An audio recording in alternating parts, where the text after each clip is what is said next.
আসসালামু আলাইকুম। আমি আপনাদের সাইকোলজিস্ট তাসনিম আহমদ। আজকে আমি আপনাদের সাথে একটা ছোট্ট টিপস শেয়ার করব, যেটা আপনারা আপনাদের অ্যাংজাইটি যখন হবে তখন এটা প্র্যাকটিস করতে পারেন এবং করে এটা উপকার পেলেও পেতে পারেন।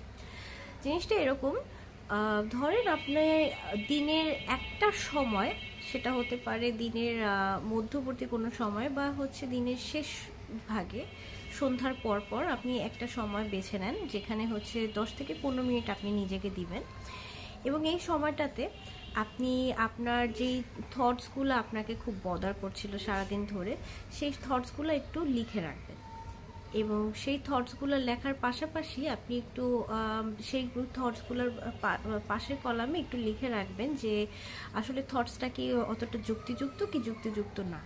যদি হয় তাহলে সেটাও লিখে রাখবেন, না হলেও সেটা লিখে রাখবেন।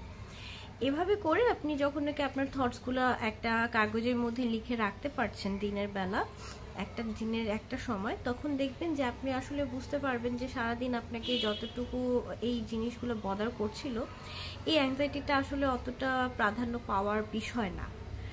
সো তখন আপনি আসলে বেটার নিজেকে একটা কোপিং স্টাইল তৈরি করে নিতে পারবেন।